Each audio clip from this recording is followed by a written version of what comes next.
paranormal evidence. Tonight, see what truly exists inside the world of the paranormal. Inside.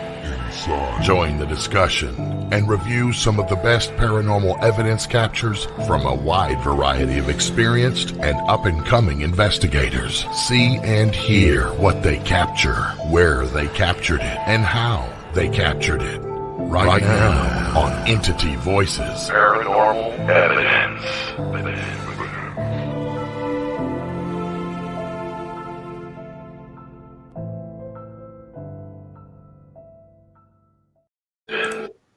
Good evening and welcome to Entity Voices Paranormal Evidence. I am Chris Allgood. I am Audrey Keeler. I am Tony Rathman. I am Cherie Rathman. I am still Lourdes Gonzalez. And I am happy to be back on the interwebs because I'm connected again. Ron is happy about his Wi-Fi. You don't really appreciate it until it goes out, and then you just realize how much you're dependent on it. But before we get started, I want to say one very huge thank you, and that is to Mr. Chris Allgood. I have been working hours more than I probably want to, but he has jumped in. He has learned Photoshop in a matter of less than 24 hours. He has built our banners. He has put the program up. He has just done a fantastic, and he did an excellent intro with the countdown. So nice job. It's a click of a button, Yeah. y'all. I missed it. Remember, I did it. I screwed up. I screwed up too, so. It's truly all good. Well, thank you. But Yay. yay. Yes. Well, welcome everybody. Tonight we have Morgan Knudsen. Morgan is, sorry, I got to read it. Morgan is the co-founder of Entityseeker Paranormal Research and Teaching. She's an author, a producer, and a fire performer. Everybody, welcome Morgan as we bring her in. Yes. Morgan, fire performer. Yeah. You know, the bad thing is everybody, the audience heard nothing but fire performer. Yeah, me too. Right. And a brilliant author too. Thank you. She's got more than one book out, which we want to bring up to promote so people can be aware of it and where to get it. But yeah, you've got your hands in a lot of the paranormal pie. And when if somebody looks at your background, if they see what you've done, I think that the more people with that kind of experience and passion that get involved at that level, the better we all are. Thank you. That's true. Yeah, Yeah. very much. Makes it well-rounded for That's sure. right. Mm-hmm. So tonight's going to be an interview process with Morgan. For those of you that watch for the evidence, we still have some for you. We're going to splice it in, right? So Tony and Cherie threw some in. Audra and I threw some in. Ron and Lourdes threw some in. So we'll pop those in during the show just so you have something to look at. But for the most part, this is a show about Morgan. So Morgan, why don't you tell us what got you started in the paranormal? Thanks, guys. First of all, I appreciate you guys having me on tonight, and this is great. And Ron, you've been such a great support. Thank you, and thanks for the invite. So, So my story is kind of a strange one because it's got a paranormal flavor all into itself. Yeah. Well, that's what this is all about, right? Like it's, there's this really cool journey that everybody's got within this field. So, for myself, I've had strange experiences like most people did when they were quite young. I was 9-10 years old. And then, that really sparked for me, not a fear, but a very, very deep curiosity. And that curiosity was just, it was a calling. It just overtook me and everything that I wanted to do right through school, right through everything. And at a very young age, I met my business partner, who was going to be my business partner, best friend at the time, Stephanie Wirtz. And she and I connected immediately. And it was it was this weird thing where when I saw her, I knew immediately that the two of us were going to have a role to play in each other's lives. And I get that a lot with people. I kind of look at someone and I kind of know, and I knew she was going to be very instrumental. So we got to know each other over a good few years, and we eventually formed our program Teaching the Living, and then formed Entityseeker as well. But it was about 6 years into to Entityseeker when I found out that my great-great-grandfather was actually the first or was the president of one of the leading parapsychological associations in Canada. And I didn't know. And he was a pioneer in Canada and what he did for parapsychology. And interestingly enough, the research that I was doing and that Steph was doing very much paralleled what he was doing as well, which was at the time very unheard of. So we thought that was just really fascinating. And when we got into his books, and he was a very noted physician, he's a very famous physician and poet and astronomer in Ontario. And so it was really, really cool because it really felt like there was this legacy factor that was just coming together, by me continuing to do this. So that was the start, and it's just, snowballed ever since that point. So That's awesome. Cool. So do us a small favor for the listeners out there and the watchers that are watching the show. Explain to them parapsychology and how it relates to the paranormal. Well, I mean, it is the fundamentals of research, and it's the sad thing is parapsychology has been lost to a lot of the television shows and the media and whatever, but it is the scientific study of the paranormal. And it was a term coined that basically means strange psychology, abnormal psychology, and it is founded by groups like the Society of Psychical Research in the 1800s, and major names of scientists that go way back, way back into like the 1800s and even beyond that. And there's lines of thought that you can trace back for centuries. But parapsychology is truly the real deal. It's not the entertainment side. It's not the television shows.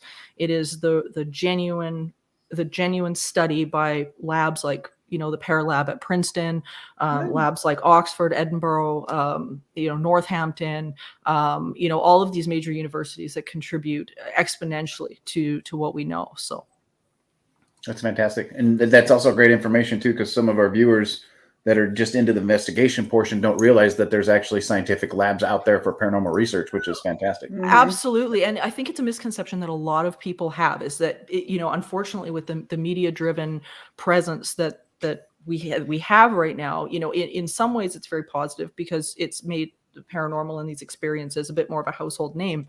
But at the same time, it has been the driving force of a truckload of misinformation, and it's not parapsychology. There's nothing about these TV shows that are remotely parapsychology, and spontaneous field research, which is the investigation part of parapsychology. That's not represented either. So it's sort of been a catch-22 with the way the media is. Ron's clapping. Yeah. First of all, so beautifully put. And second of all, we deal with these things all the time, these biases where people will say, well, if you can't bring it into a lab and recreate it, it's not scientific. Well, first of all, Marcello Bacci did that with direct radio voice. Absolutely. Jumping through hurdles that nobody in ITC has yet to have to do besides him. For one, anthropology, astronomy, sociology, these are all field-based sciences that they don't discredit because it's not in a lab. So, I mean, nobody's bringing Saturn into a laboratory to check the rings out. So, I mean, I think you have to have an approach that's proper, but... Well, one of the things, though, that I think people don't understand is that this stuff has been replicated in the labs. Like, there's double blind studies, there's been triple blind studies. This stuff has been recreated with legitimate data-driven results. And again, it's one of those things where, people just, they don't realize where this has actually been elevated to, which has been a real passion of mine, because for me, this is the biggest question of mankind. This is the question of consciousness. And this is the biggest question. This is it. Like, parapsychology is, that's it. And, I think, bringing this information to the forefront, it is so crucial, especially with where we are now, with everything going on in the media and the world, and, us over the last 3 years questioning what in the hell is going on. This is really like, this is where people have had to either, turn inwards and and really start to understand what that is, you know, or you start to lose it. And we've been watching that too. So you know, I think this is the time for this type of information to be out there.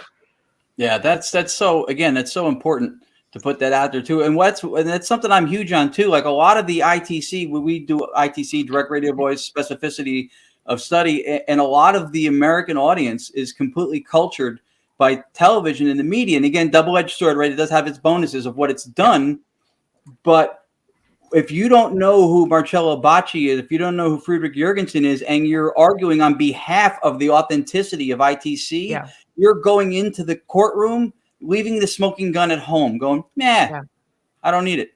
Yeah, that's a great way to put it. And I find that in the same way, you know, you bring up, you know, names like JB Rhine, they don't know who it is. People don't know who that is. And that's terrifying.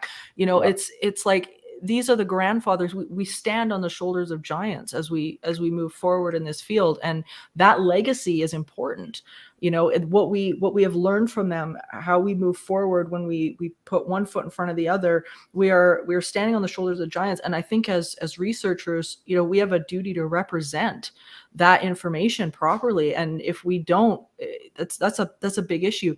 I was on my podcast Supernatural Circumstances recently. I was talking with a good friend of mine, Lizette Coley, and she's the founder, or I guess not founder, but she's the inheritor of the Parapsychology Foundation in New York. And she was telling me a story, and I don't think I will never ever forget this story.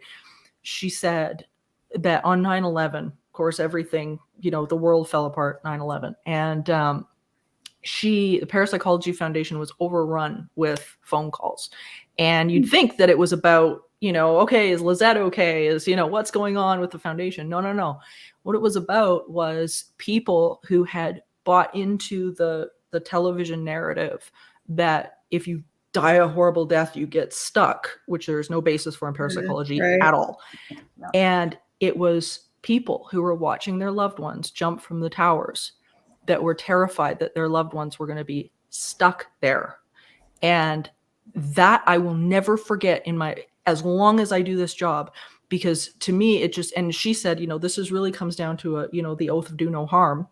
You know, we have the responsibility to start to erase this misperception from the press, because you don't know who is listening and how it affects people. And I would never forget that. Yeah, I think the field grew faster than it was able to manage itself. I think too, through, again, media, not a bad thing, but you have so much of a flow that went forward, and this thing became popular. There's paranormal teams everywhere. There's people doing this stuff everywhere. And we've seen people show up with expensive pieces of equipment and investigations in the field and go, "Oh, I was hoping somebody was going to show me how to use this." What? Somebody should have to use your Visa card first. Well, and the Society of Psychical Research put out a field manual to do this right. They put that out a number of years ago. It's brilliant. And you know, that hasn't been pushed forward either, because there has been so much. It's really, when it comes down to with the media is what's going to sell, and the networks have a very, very tight box as to what the paranormal has to look like in order for it to sell. And that box is is fear demons, and scares and demons. You know, so it's this narrative that they're pushing in order to create what they believe is going to sell the best.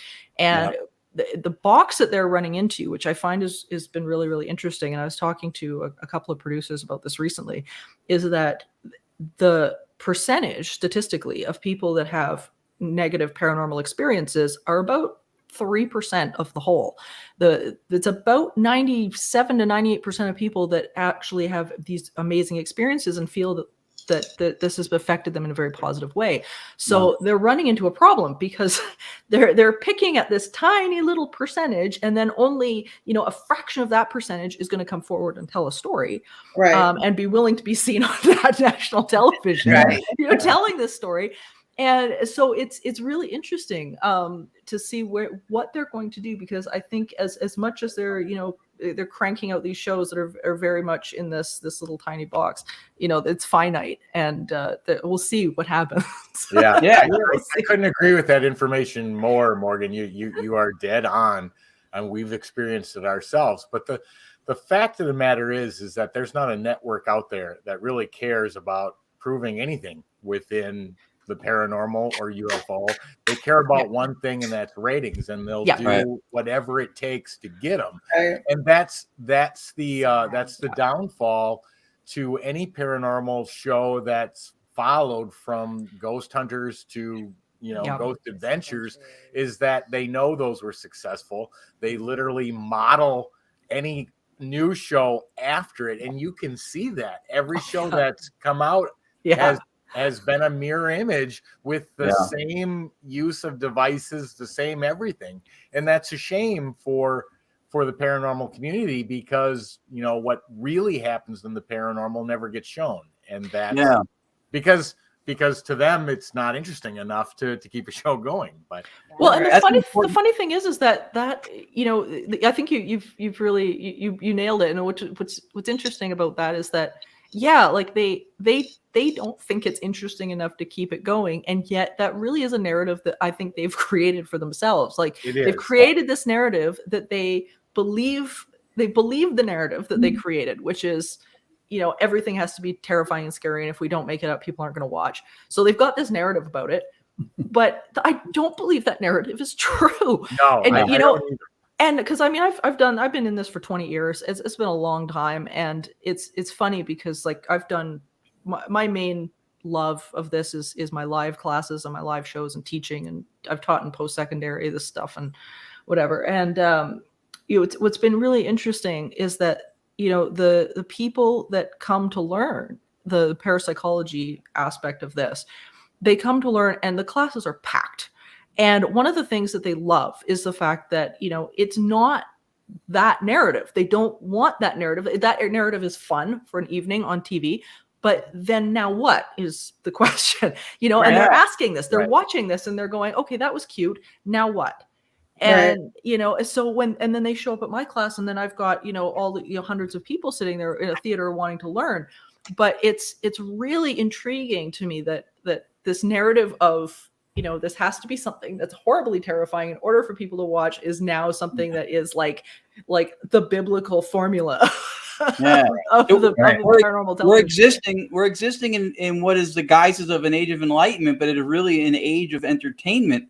And I think that there's a modicum of truth to the fact that even production, even entertainment people don't fully commit to what it is. And they go with that narrative, because if you just played this hand straight, then you're adhering to the commitment that used to make this stuff taboo, which is there's something genuine to this. There's something real to this. It is otherworldly. It is all encompassing. It is a huge topic. Like you said, where do we go? Consciousness, etc. It's broader scope than just the fear side of it that they're playing on. I think that to commit to that is probably scary for them, because it doesn't seem like it has the same whiz bang that they're looking for in that hour.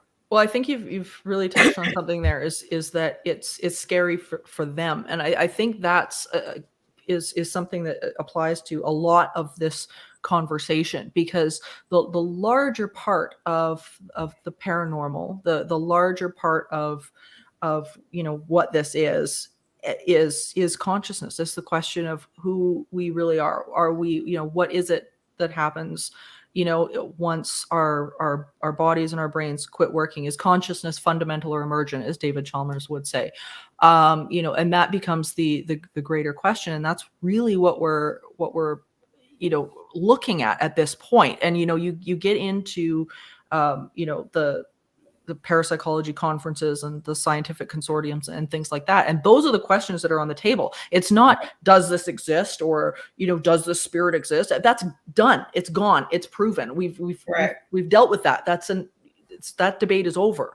The debate now is what exactly are we looking at, and trying to piecemeal through a question of what is this consciousness that our brain is translating. So that becomes the the discussion of evidence that's now on the table. Is it That's an too excellent, yeah, that's an excellent point. I mean, if you remove consciousness from the equation, you've literally taken out everything that we're chasing. I mean, Yep. it is what we're chasing and what its ability is outside of the body.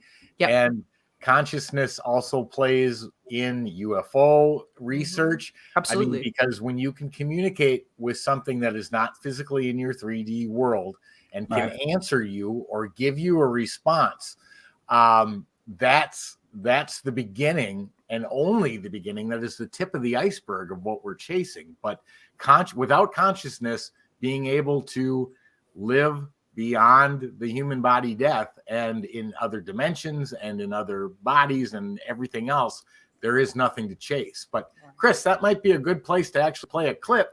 I was just going to say, I've got an example of consciousness where people think that it's just evidence that you're capturing, that they don't understand what's going on.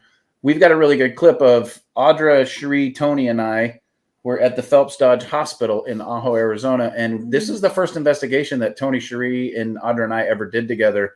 And this is a perfect example. We've never shown this clip before. This is a really good one. This is a clip of consciousness, of actually getting an intelligent response from a ghost, or from a spirit, from a ghost, from a person, sorry. Entity. An entity. And I'll let you guys see it for yourself. There was nobody else in the room, by the way. Audra and Cherie were down at the other end of the hospital. Hall, yep. And Tony and I were in the surgery room, just him and myself.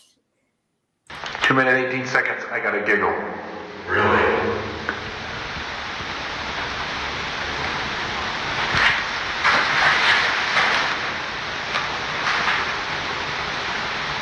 There's a woman in here. That's awesome. Yeah, that's very Yeah, cool. that's a fantastic one. But I mean, it's a perfect example of what Morgan was talking about with consciousness. That was, not only was that an intelligent response, but that was an acknowledgement. Mm-hmm. Yeah, and those, you know, those connections, you know, whether it comes through, you know, something like EVP, or whether, you know, video ITC, or any, you know, anything like that, or channeling, mediumship, whatever it is, Yep. you know, however that comes through for you, you know, it's that connection that is so important for people right now, because it is really an extension of us. When we're learning about this, we're learning about ourselves, and we're learning about the broader part of our own consciousness and who we are. Because I'm a firm believer that A, there is no accidents, and B, we really do get a reflection back of everything that we are projecting, that we are. Yes. Everything that we are projecting is, you know, including other people. You know, we see it back to ourselves and other people, whether it be, you know, living or, you know, entities, whatever. And, you know, when we start to understand that, and we start to realize, like, you know, just how crucial this research is, you know, I think it's something that we can't take lightly. We have to go into this with, you know, an open mind and have fun with it, you know. And I think people forget about the fun. It's supposed to be fun. Yeah, no, absolutely. You know, absolutely should Fun be fun. and share. You got to share your stuff. You can't really like keep it all for yourself, and you can't. It's like Right. ridiculous. You got to share your Especially stuff. location. They don't want to, you know, discuss where the locations are. Yeah, or that gets whatever. into a whole That's nother. sad. That's another episode. That's another episode. Yeah. I know. it's, you know, it's funny because it's one of the reasons why, you know, people say, you know, oh, do you work with a group, or do you work with no? And no. And one of the reasons, after Stephanie passed away, it was one of those things where, you know, I never found another business partner. And but for me, it's because I lean heavily into the academic side and the scholar side of this, that, you know, it wasn't something that was necessary. And the petty drama was so horrendous. It's that I'd far rather work with colleagues that are, you know, in, you know, doing this because they're serious about doing this. And, you know, most of those are not people wandering around haunted houses. There's also other academics and scholars and you know, and whatever. So I stepped out of that a long time ago. And part of it was because I think I switched between wanting, like, as much as I love experiencing this stuff, and I've had tons of experiences, have been wonderful and continue to have them. There's a point, I think, with this where you switch from investigating to causation. And when you make that mental shift to investigation to causation, then the gadgets and the tools and everything kind of fall away, because you end up realizing that the causation is something that is far less measurable and a lot more tangible in other ways. So yeah, it's an interesting shift, but I think eventually everybody makes that move. Yeah, I agree with that too. I think it's not debatable, like you said, that these things happen. Yep. I always say you can't be a skeptic or a cynic about something that doesn't happen. If a movie doesn't be made, you can't be a critic of the movie. So the fact that these things happen is already, like you said, we're past that point. Yeah, absolutely. It's what's behind it. It's causation. And we are homo bewilderers. We want to know what's behind it. How is it behind it? What does that mean for us? And there's so many answers that are not yet found. That's really where the pursuit of it is. I made that same switch yourself. You said that resonated big time with me, because I still love to go out in the field and do ghost hunting or investigating. I enjoy the experience, the social part of it, the the adventure part of it, the seeing new places, the history. Yep. But I do direct radio voice sittings. We do them weekly on a schedule, like Dr. Annabelle Cordoso or Bacci, every week, because that's the research part of it, and that's the part that fascinates me the most. Well, then that's where the motion forward really comes from, is the experiments and taking a hard look at this from that causation perspective, because as soon as you're there's only so many things that you can capture after a while. I think everybody starts that way, because I know I started that way, where it was like, I wanted to like experience and capture all of these things. And I got some amazing photographs and incredible EVPs and, amazing video. And, I've been everywhere, and it's great. And then there was this point where it was like, okay, but now what do I do with it? And that's for me, especially with my great grandfather's influence, A.D. Watson, that's when I think the larger questions begin to formulate, where you're going, okay, if this is survival after death, and I mean, there's plenty of hypotheses as to what it might be, but if this is survival after death, well, what does that then mean for people, for scientific research moving forward, for quantum physics, which is now a humongous part of parapsychology now. What does this mean for my ability to create in my reality and my experience? Because we now know that the mind and consciousness, because the model of the brain is now moving far closer to a fundamental model rather than a emergent model. What does this mean in terms of, my focus and my creations, and, when I'm projecting into my environment, what does this mean for my experience, not just within the paranormal, but within my day-to-day life? Right. And so much of this is very applicable to everybody's day-to-day, which is what people like J.B. Rhine were trying to get at and trying to make sense of, when he was, very much trying to understand things like both ESP and psychokinesis. What does this mean for us as a people? Because I think our minds, our ideas of ourselves have been so reduced to, you are kind of a powerless meat suit and stuff just happens to you. And that's not true. We project our reality just in the same way we interact with it. So this is important stuff. Well, there's a bigger impact that also has too, that we haven't touched on yet, and we don't want to touch on too much because it causes way too much of a turmoil. Is what kind of an impact does that do on religion and history of religion? Well, and, I don't think what does that affect on people's faith?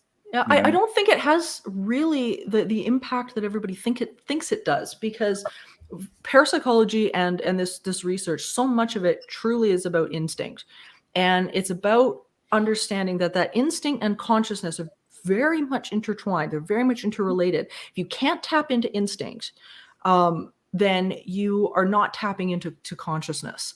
And that very much feeds one another. And you can't take a leap of faith off the platform of intellect. You can't do it. You have to be able to take that leap of faith and let the intellect and the research catch up. And parapsychology is very much about that, because if you cannot think outside the box, you cannot go and think about some crazy damn idea and then wait for that evidence to catch up, because that's often how it is with this field. Even in quantum physics, it's very similar. So you really have to still have that same sort of formula. And I think where the mind freak for people come in that have been very much indoctrinated into religion is that the spiritual side of this is not something to be feared or something to be demonized. Hate to use that word, but demonized. It's something that can be nurtured and be very positive. So I think it's not so much that the two of them are necessarily at odds with each other, but I think there's a lot of reconfiguring about terminology that people have to do. Oh, yeah. Definitely. Absolutely. I always get upset when people, especially in the field more than outside the field, go, well, one day maybe science will agree, or maybe one day science will accept. And when you can't talk about science like it's one guy, like you didn't go to school and think sex ed was one dude getting all the action, right? So you can't say science, because there are scientists on both sides of the equation. When you have those consortiums, right, you have debates where there are different positions being represented. So you have to look at it, and you can't say it's a pseudoscience because that means that it's mistakenly represented by scientific people or theory, and that's not true either. I mean, ITC was coined by Dr. Ernst Kowski, who was a physicist. Yeah. So that also comes from a place of, I think, of a lack of education of what, again, the fundamentals of the field actually are. So everything you're saying, I love. As if it's too soon to ask for an autograph, I'll wait till the end of the show. That's fine. But yeah, that's really spot on. I think, and you bring up a really good point with the sort of the two sides of the coin, because I think what I've run into and what I find really interesting is that if you take the word paranormal off the table, you take the word, like the religious terminologies like God off the table. You just get rid of that stuff because both of those are just hot buttons like crazy. Everybody's got baggage around those hot buttons. Everybody's got a different definition of what all these things are and what all these things mean, and if it's crap and if it's not crap and what, whatever. And really none of that is relevant at the end of the day. And that's the one thing that I learned when I was teaching. My program, Teaching the Living, in psychology and social work programs for about 15 years.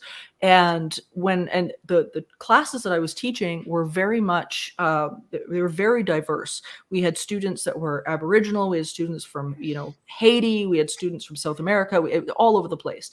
And every single person came in with a different terminology or a belief structure around this phenomenon. Everybody did. Whether some were very religious about it, some were just like, I don't believe in this at all. So they had that belief going. They have all sorts of different things.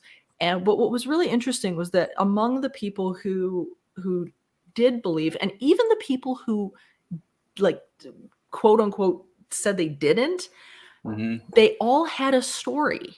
And the stories were always roughly the same phenomena. They're all describing the same phenomena. But if you ask the person, say, for example, who was like, oh, I don't believe in any of this stuff, they would turn around and tell you, well, I don't believe in any of that stuff. This thing happened to me, but I'll tell you what it was. Yeah.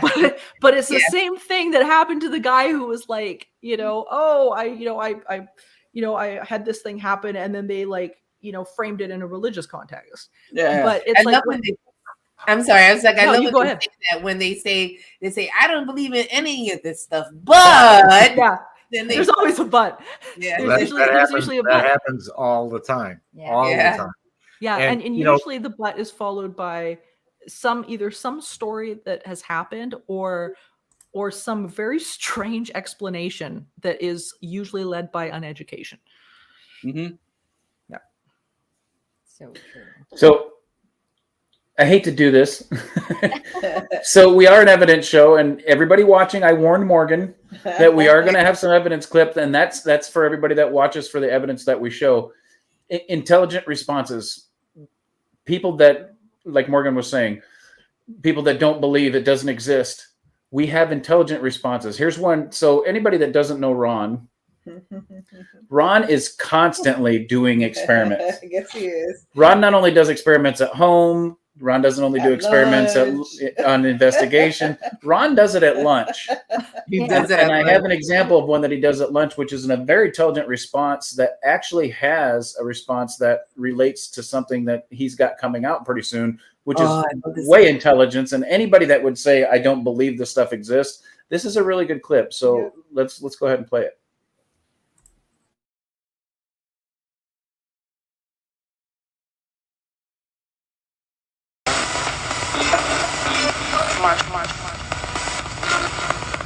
What about March?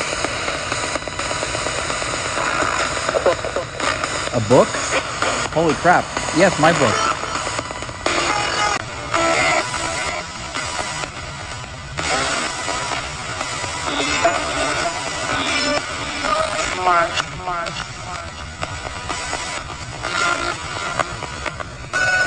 What about March?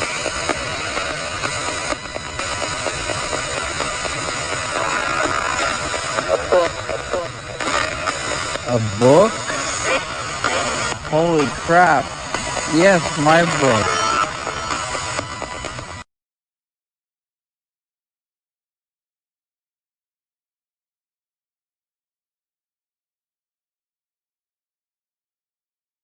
Fades. Well, the best part about that is Ron sounded drunk at work.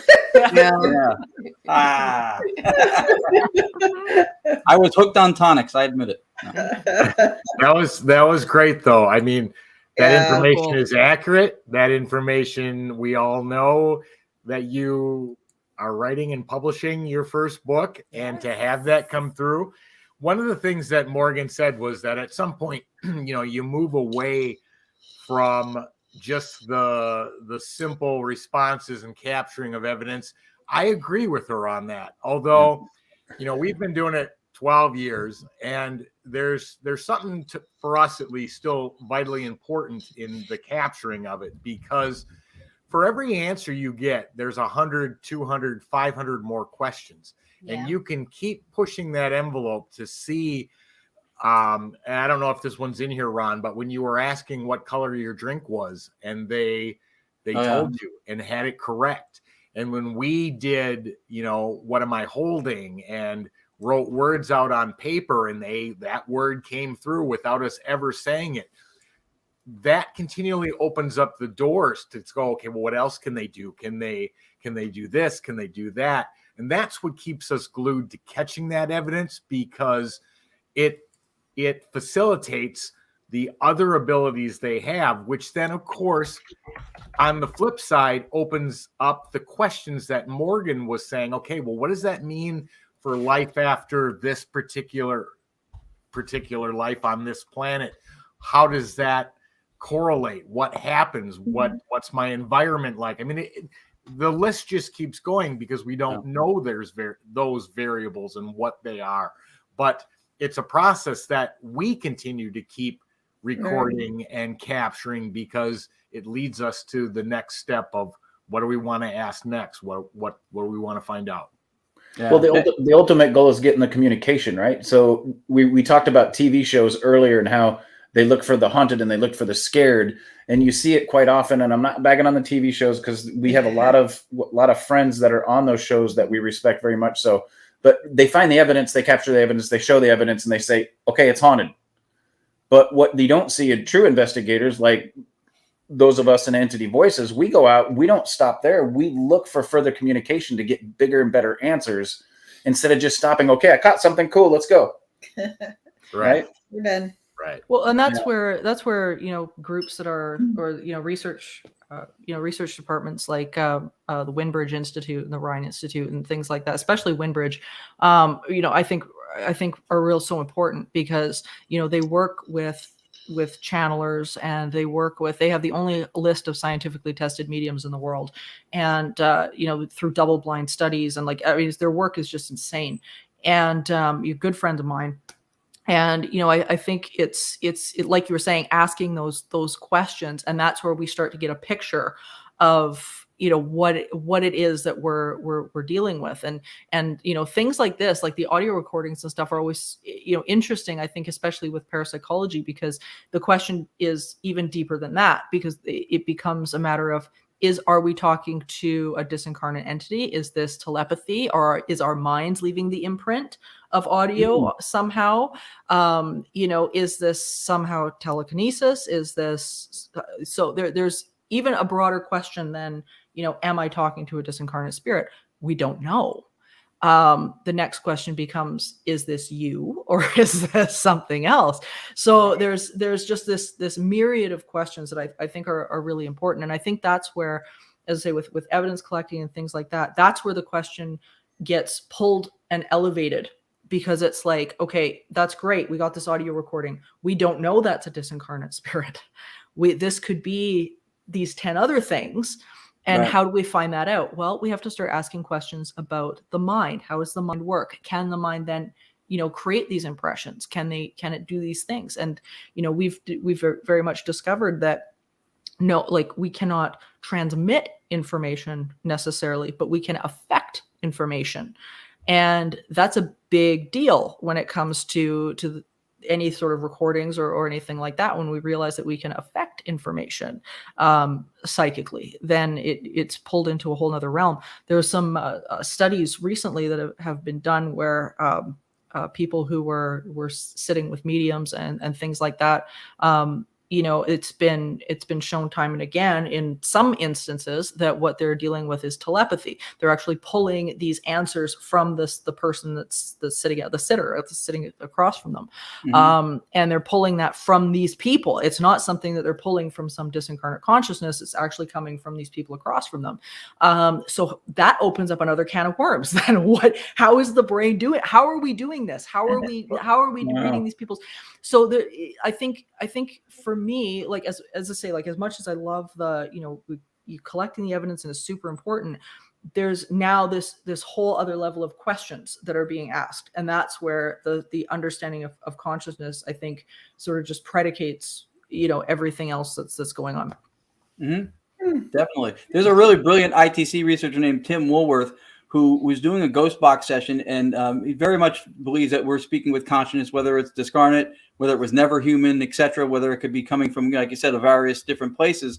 And he got a vocal, and then he recognized the tonality in the voice, and as a friend that he had not spoken to for quite some time. So he reaches out, and it turns out that the person wasn't deceased; they were sleeping at the time. Mm-hmm. So then, if you look at the possibilities of astral travel or out of body, that they could have been communicating with him, through consciousness, even though they're not dead at all. Yeah, again, affecting information, right? And that's where places like the Monroe Institute and locations like that really come into play, because they are looking at these different states of the brain and understanding what happens when we've got when we sync those two halves of the brain together. The founder, Robert Monroe, was he was an audio technician. He actually owned radio stations. That was his big deal, and he had been basically tuning out with some sort of white noise the one day, and he was meditating, and he had one of his first out of body experiences, and he realized that he was like, hey, wait a minute, like this is really interesting. He started to play around with it and realized that like sound and frequencies all actually can stimulate things like out of body experiences. And then from that point, he was, having these out of body experiences and then reaching out to people that he wanted to chat with, like while he was having these out of body experiences. And so he's reaching out to these people, and he was having a pretty good time with it. And, he ended up selling all his radio stations and whatnot, and just buying property so that he could just fund the Monroe Institute. And on an upcoming episode of Supernatural Circumstances, we're actually going to be talking about the current president of the Monroe Institute. But they've done probably some of the best work in the world, in regards to how is it that our brain can transmit this information. Because even things like the Gansfeld experiments and whatnot of the time, and even the Gateway Project that they started back in the 80s, I guess it was earlier than that, but 80s was when it really came to the forefront. But it's really, really interesting, because where we understand now as to what the brain is capable of doing, again, comes back to that whole idea of, is this a fundamental consciousness?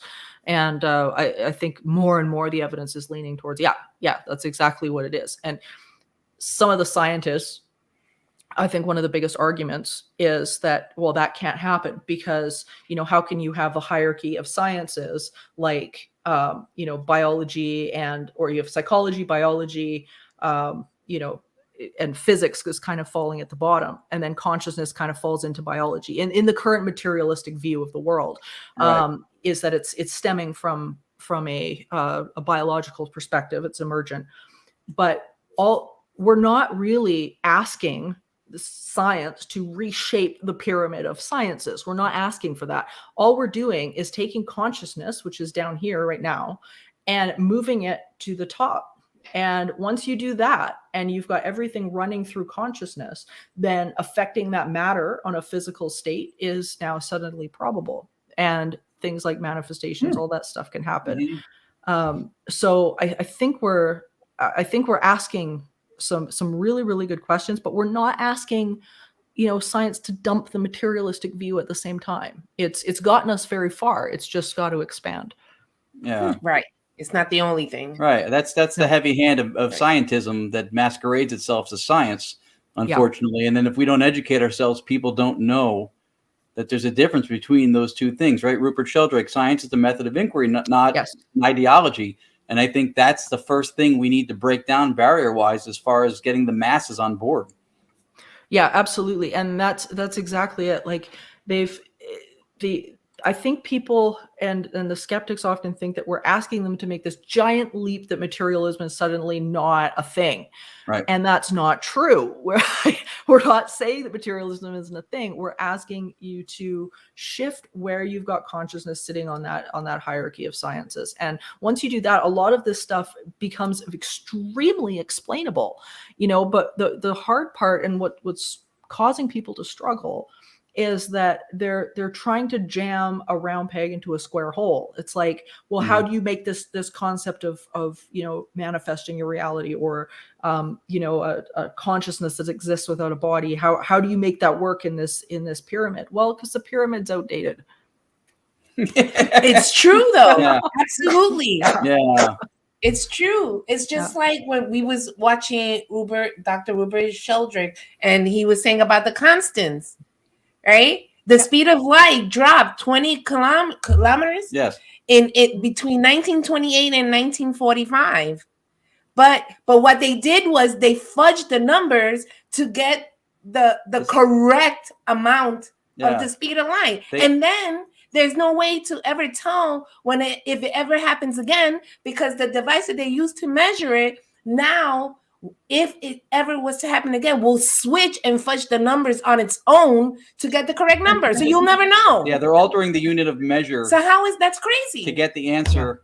Yeah, and he questioned it. Of course, Sheldrake, obviously an SPR member. He's brilliant. He talks about morphogenic resonance and stuff like that when you have the collective consciousness, and that's all. I think that's all big into what we do, and the more we learn about it, the better it is.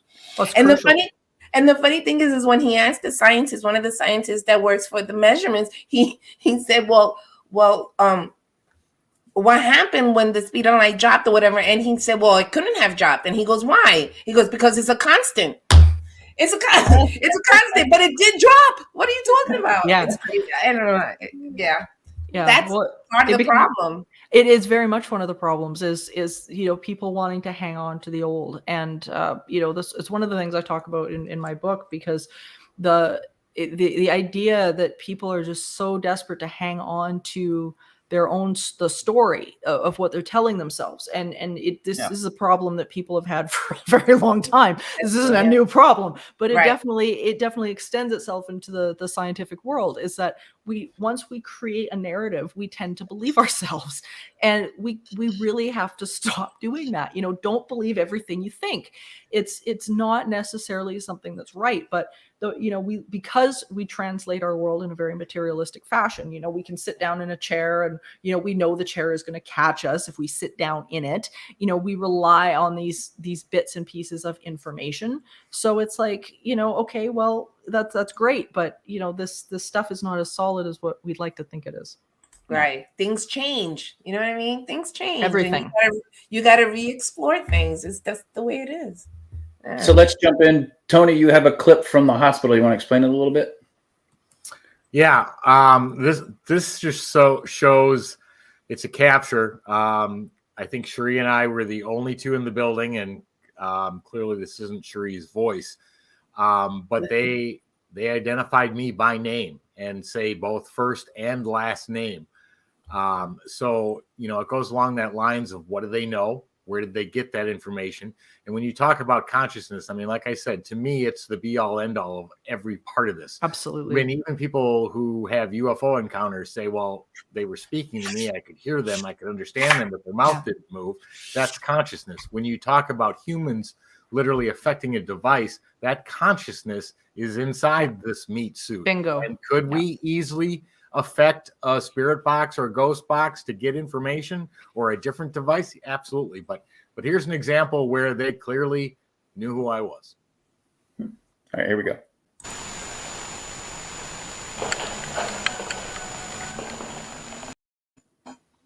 Oh yeah. Yeah. Hopefully, it's not me. No. Let's play that again. Nah, it's not you. That was quick. That was quick. We'll play it again. Was. Yeah.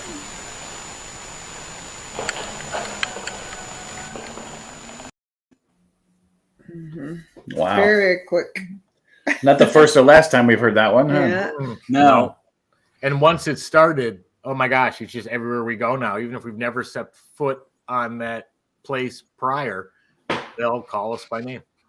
Now, in relation to what Morgan was saying, where telekinesis or affected by somebody else, is there a possibility? Yeah. Now that you've opened that door, Morgan, that makes everybody wonder. Yeah, well, the fundamental, I think, experiment to demonstrate it was something I wrote about in my book, which was an experiment done in Ontario called the Philip experiment. And the Philip experiment was the Toronto Society for Psychical Research, as well as some members of Mensa, and they got together and decided that instead of sitting down and talking to just whatever spirit happened to respond to them, they decided that they were going to actually create one. And what they did was they created a character by the name of Philip. And Philip had this very long backstory, this kind of sordid backstory. And they created a character in the same way you'd create a character for film or television. And the idea behind it was they wanted to know whether or not you could create consciousness from thought. And can you make the thought become the thinker? And they wanted to know, like, how much of this, when we sit down and, ask, can a table, somebody rap on the table to say yes or no, or, EVP or, whatever, how much of it is us and how much of it is, something else. So anyway, so they turn around and they worked on this for about a year. And when they started to add in a lot of fun, when they started to elevate the emotion of the sittings, it was within a couple of days that they started to get responses from Philip. There was no Philip, but Philip was engaging. He was interacting. He was answering questions. He would only, interestingly enough, answer questions within the scope of the knowledge of the group, because this was consciousness that had been generated. So if you say, for example, asked him a piece of historical information that the group member had sort of given as input, but it was wrong, Philip would answer with the wrong answer. Because that was projected into the environment. So anyway, they ended up with a really incredible relationship where they would come into the room. Philip would respond to them. He would say hello. Somebody would ask a question, and the noise to respond to the question would happen in front of the person that was asking the question. It was extremely intelligent and extremely responsive, or appeared that way. They repeated the experiment again with another character, and a completely different group. And this group created a character called Lilith. And Lilith was she was a spy. She was like really, really, really cool. And it was, she had this really cool backstory. And again, they had the exact same results. This incredible psychokinetic response that went on with this character, Philip and Lilith. So, it was, to me, it's so important. And it's probably the most important study in parapsychology, period, because it really went to show that, a lot of what we are considering and thinking is, something that's some disincarnate thing. Well, it might not be. It might actually be something that we're generating that is creating and is thinking and feeling. It is, responding. and whatnot, and it seems to have some level of intelligence. Does it mean it was somebody that was, you know, once wandering around? No. No, absolutely not. It's a whole nother realm. So again, it, like, you know, opens the door for a lot of questions and touches on the idea of, you know, what is it that we are able to manifest and create with the mind, because so much of, I think, what we get on these investigations is psychokinetic. Yeah, I love how you phrase it. We're coming up on the top of the hour, and I need to let the audience know that if you're watching on the UNX network on the radio, they are going to switch over to their next show in about, probably any second. If you want to continue watching, we're going to go through the rest of the clips that we have to show, have a little bit more discussion, but show will probably go on another 15 minutes or so. But Stick around. yeah, if you want to continue watching, move over to Facebook or the YouTube channel. And with that, I'll let you guys continue. Yeah, I was just going to say that I love the way she phrased it, because it speaks to it with accuracy and with truth, because it does probably explain a lot. It doesn't explain everything necessarily, nor do we know that it does. I don't think there ever will be. Right. No, and that's what I love about what you said. Because when Friedrich Jurgensen got interviewed about this stuff in Direct Radio Voice one time years back, he had said that he didn't believe in the possibility of it being super psi at all, which I don't agree with. I think it is possible, like the experiments there showed. Because in some instances, dialects, sensitive humor, jargon, there were certain things that were outside of the realm of the person who was the operator that were coming through in response, that they would have to have known a language that they never knew before in dialects and jargon and specific geographic things and personal information that there was just no way they could have attained. So some instances are outside of that box, but I think it's critical when you mentioned how deep those studies were, that people realize that is still a very big cog in the wheel, and it does speak to a lot of what we do see. Yeah, totally. And, you know, and again, even with the languages and things like that, we're really starting to branch into that idea of, you know, every thought that's ever been thought is still in existence, which includes us. We were once thought as well.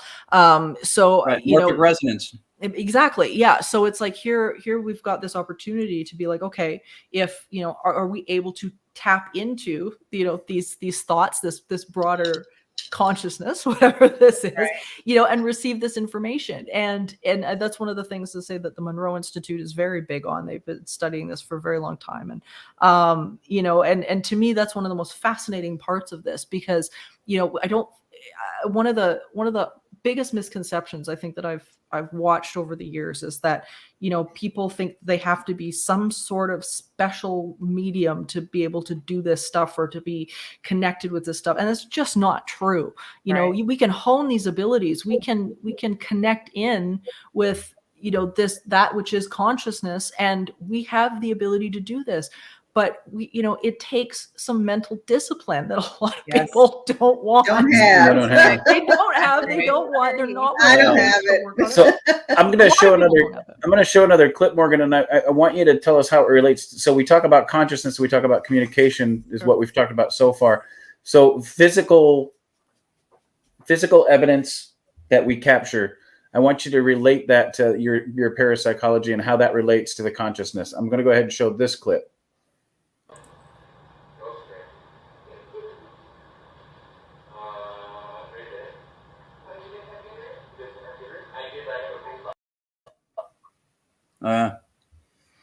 So this is where Tony caught his shadows, but my shadow wasn't as impressive. This was a shadow passing through the grid, and I kind of want to see in the parapsychology realm how it relates in a physical form related to communication with consciousness.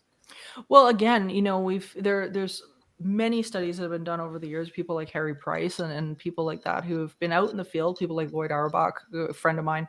And, you know, there's a lot of people that are, you know, still trying to understand this and to look into it. But, you know, the movement of physical objects, the manipulation of physical objects, whether it be, you know, through like, you know, shadow people or apparitions or anything like that, you know, over the years, it's been highly documented. So, I mean, there's stuff, even just the other day, I had stuff in my house moving that shouldn't have been moving on its own. And it's like, but it happens, like, you know, it happens all the time. And, you know, I think people, they rope this into something that's supposed to be like, supernatural, and the word drives me a little nuts because it's really not supernatural. It's stuff that happens all the time. So I think it's just another mode of consciousness that it will interact with its environment. But again, the question becomes, okay, well, what are we looking at then? Are we looking at a physical entity that is somebody who is projecting a consciousness here, that somehow is this something that we're doing? Is this something, again, the jury is out, and the questions expand and become more. So I mean, the good thing is that when we capture this kind of thing, and we can go, okay, this moved from one spot to another, and you can document it, and it doesn't make sense. It doesn't rule out the fact that we aren't responsible for it on some level, because psychokinesis is a highly documented phenomenon, and it is what it is. But at the same time, there's so many instances where it's like, there's something else going on. Like there's somebody, maybe there's a consciousness or a thought behind it that's not ours. And then it's like, okay, well then what is that? Right. So the questions, again, they still sit there, but it's elevating the questions. That's really what it comes down to. Okay. That's awesome. I can clap, right? Is okay. Yeah. No, you can. Damn right. That was For anybody watching, Ron has to clap. Yeah. All right. Well, All right, let's get to see that, but okay. Let's squeeze a couple more in here and see how they relate to the consciousness theory or discussion that we're having. There's a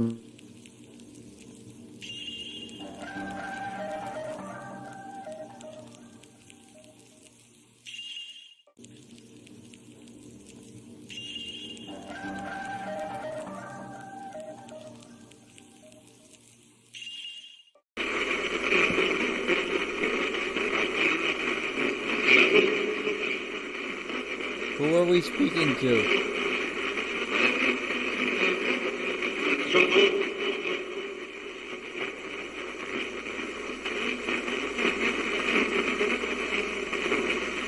Who's asking if we can hear them?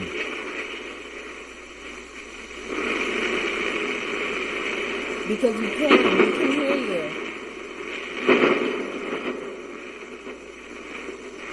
Give us your name, please, so we can talk.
There it is.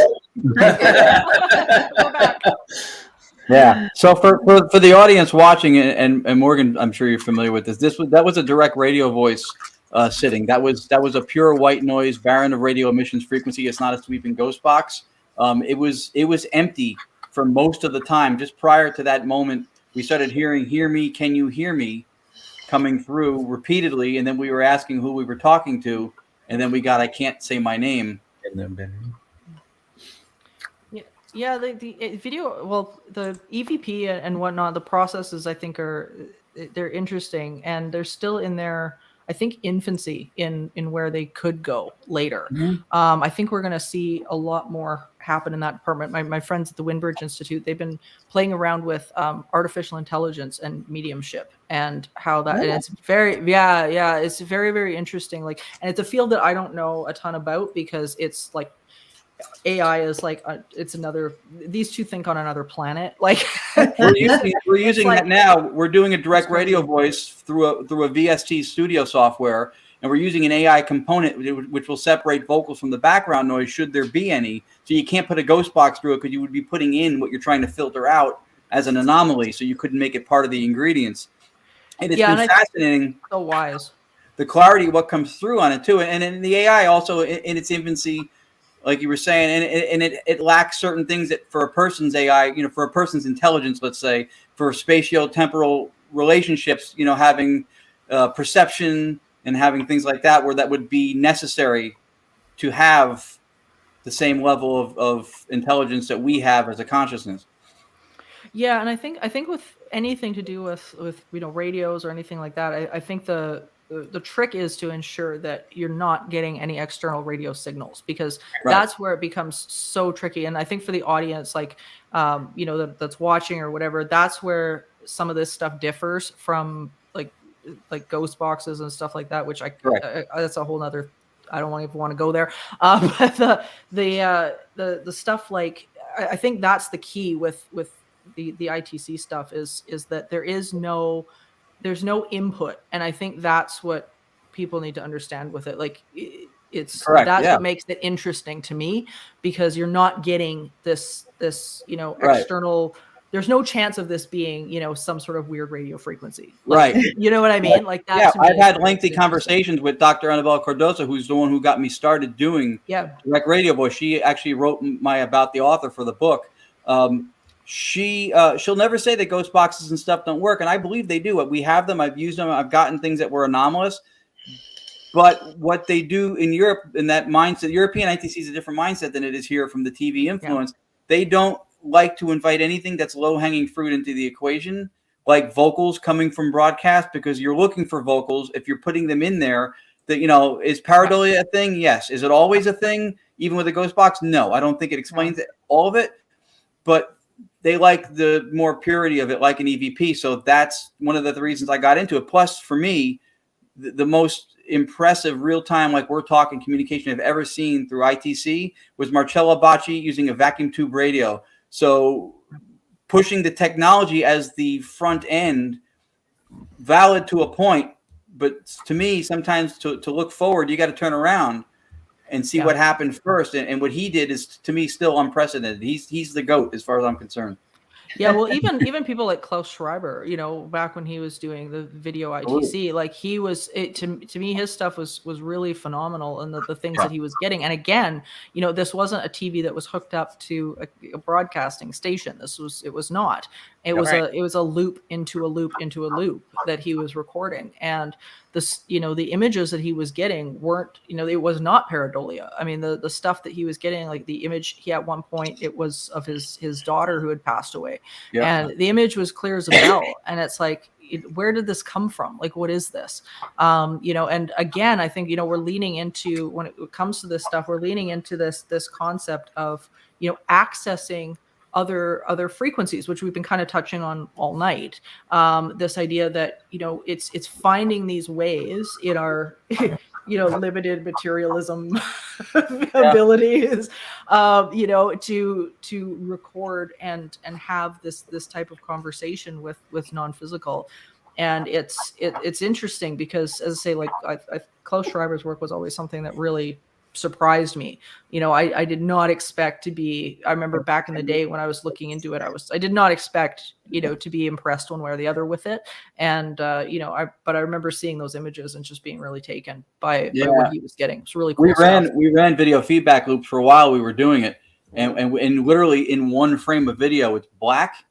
And then the next frame of video, it was what looks like a man with glasses holding a dove with an owl on his shoulder. And then in the next frame, it's just dark gray. Literally in one frame of video. Wow.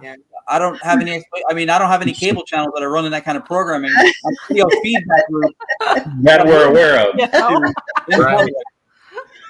That he's And willing that's where to the admit to. pay-per-view feed comes in. Yeah. Yeah. But it was So I got- it was a feedback loop. That was all it was. Yeah. I've got 2 more clips that I want to play before we get towards the end of the half hour, before we end up closing off the show.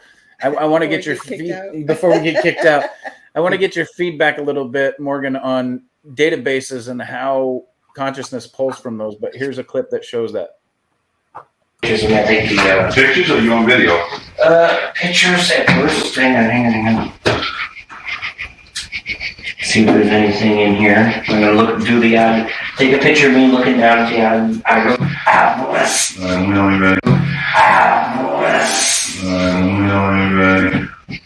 Do you see it? Does it look like I'm looking at the eye? There's a flash come on here? I think so. It's at the top. Let me see. Ready? Yeah. Dennis, they're fine. Okay. Well, sometimes. Sandy. What is it? Plan Sandy. Is someone in this bathroom right now with us? Oh, God. What? My head's pounding. Okay, so I misunderstood that clip. That was actually an EVP of an intelligent response, noticing that they had the ovulus in their hand. So, Yeah. That's crazy. Tony, you're muted. But yeah, that's absolutely correct. That was White Hill Mansion. Okay. Yeah. And I think that was Tim and Dennis. Yeah. In the bed. But we had a parabolic mic running down the hall. And I didn't even know when I was watching it, I didn't even know they had an ovulus until it went off. Yeah. But to have that strange voice just come out of nowhere and go, ovulus? Crazy. Yeah, that's wild. Like you said, it even pronounced it correctly. Yeah. It goes, ovulus. It's like creepy. Yeah. Yes, it was. We had too many cigarettes and whiskey. Yeah, really cool though. Like, I mean, and so clear. You know, that's the nice thing about clips like that is, you know, when you're struggling to make out what it is, then it's like, no. Yeah. What I love is exactly what Tony. It pronounced it correctly. Not even us humans. Most of us don't pronounce ovulus correctly. It's in Morgan. It's in my book. It's in my book. I have a couple of pet peeves. Because of TV, everybody says ovulus, but it's spelled ovulus. It's ovulus. Yeah. So when the spirit said it, I went, "Thank you." They said it correctly. Right. You got it right. For whoever it was. Yeah. Somebody's consciousness had it right.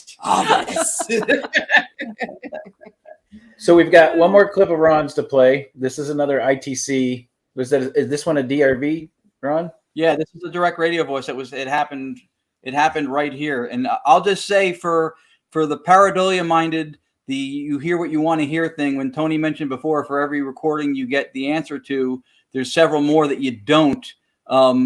And if that is a biological flaw or something of us, then I always ask them, where are the gaps explained? Which are, by gaps, I mean, where are the biological and physiological differences when I get what I want versus what I don't get what I want? Because they said most of the time I don't. So this instance, what we asked for and what the clip response is, we've done that for several sittings before this one.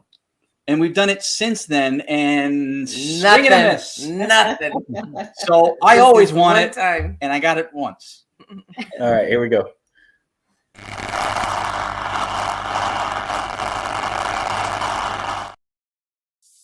If you can hear us, can you say log 137?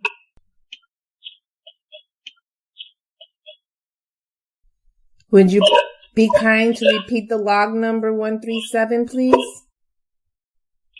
Like that we know you're listening to us, that you can hear us.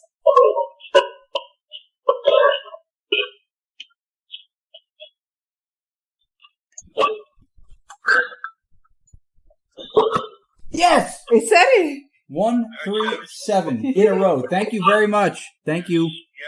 Thank you. That was very clear.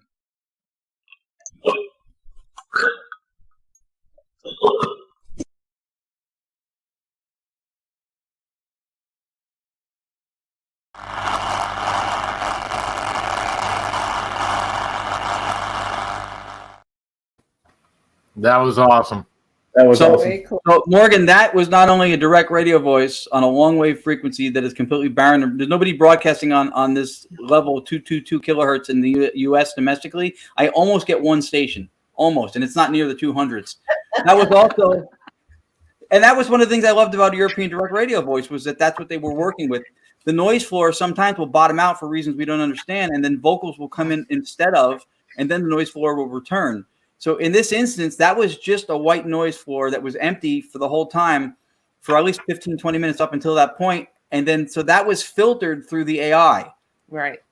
So, which is why you have complete silence unless there's something vocal. It doesn't pull anything. There's nothing to trick it really. So that's why we all freaked out, because it was when we were first starting to do the AI with direct radio voice. And then all of a sudden, there it was. So, and I wanted to mention too that this Friday, when you were talking about fusing different things, this Friday we're doing something that I started conceiving I wanted to do up at the Pine Bush UFO and Paranormal Museum called the Digital Seance Initiative.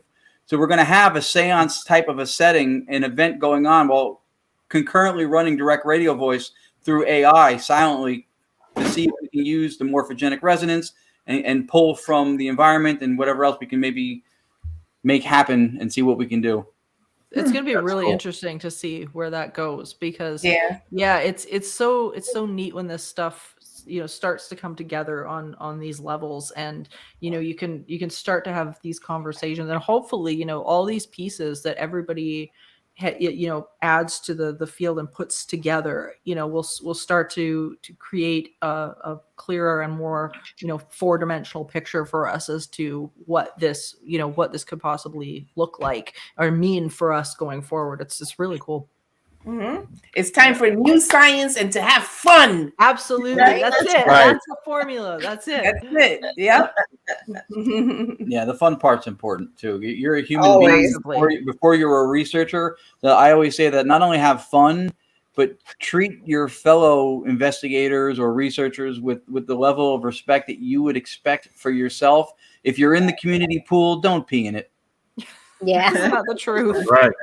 That is True. right. Researchers and everyone else in life. That's the way you're supposed to treat people. Yeah. That's People it. have lost touch with joy. They've lost touch with it completely, and Right. and we see that all the time, especially now. But in so many ways. But people forget that, and a lot of people don't know that people tend to get the best responses with paranormal research and events and things like that when you are happy and you are in a good mood. And we've seen that again and again and again with laboratory studies and field research and all of that thing. That emotion, it plays a inseparable part in this research.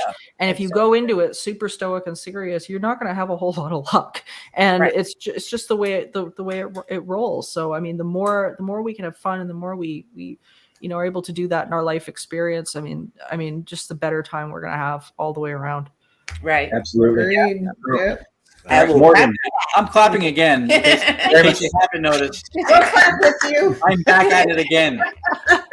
I'm even Morgan, high-fiving. before we head out for the night, it's been fantastic seeing you. I wanted to say thank you to everybody that's watching. If it wasn't for you, we wouldn't be here. Thank you, Morgan, for being here and giving us a new perspective on what we usually do as investigators, and adding to the fact that it's not just the communication we're looking for, it's the parapsychology portion of it that we're also looking for too. Is there anything you've got coming up that you want to talk about and you want to plug a little bit? Sure. Yeah, I just released my new book, Teaching the Living: From Heartbreak to Happiness in a Haunted Home. And that is now available on Amazon through Beyond the Fray Publishing. It was originally, I had a first edition out for years, and the second edition has got about 150 more pages. And it's like, if you want to talk about parapsychology and the mind and consciousness and how this all interplays in our life, then that's the book to get. I wrote it for exactly this type of conversation. So I'm hoping people will grab it. And I've got a second book that'll be coming out in the next couple of months, called The Gift of Instinct. And that one is it's about the red thread that runs between all of the grandfathers of parapsychology and how it applies to our everyday life. And that is the calling that parapsychology draws from us, and how it applies, the 10 lessons that I've learned over the years, and how these people have have shaped and changed the world. So so that one's going to be coming out in the coming months. But everybody can find me on entityseeker.ca. My book's available there as well. So entityseeker.ca, and Supernatural Circumstances, which is my podcast. It's every other Monday on pretty much every platform you can imagine. So if you type in Supernatural Circumstances, you will find it. iHeartRadio, Spotify, Apple, blah, blah, blah, you name it. So cool. That's there as well. So yeah. Very cool. Exciting. Yeah, That's very cool. we appreciate you being here too. You brought Absolutely. a fresh perspective, a level of education and emphasis on things like education and enjoyment, and mutual respect, and so that's huge. So I appreciate you. Thank you for being here. Thank you guys so Thank much. you. All Thank of you you. It's very been much. wonderful. Thank you very much. Does anybody else want to try I it? was going to say, so Tony, do you could say the closing? Well, there's a turn of events. I'll let you do it, Chris. Look at the pressure. Look at the pressure. And for everybody watching, I make this shit up as I go. It's not, this isn't pre-programmed. So everybody, that Morgan brought to us a great new perspective, that not only somebody that can, catch and play with fire, but also gives us a new perspective of education and the realm of consciousness and how it affects everything we do with investigation and thinking about the communication that we receive every time. But there's only one way that all of this comes together. You have to stay haunted. We'll see you next week, guys. Have a good week. Good night.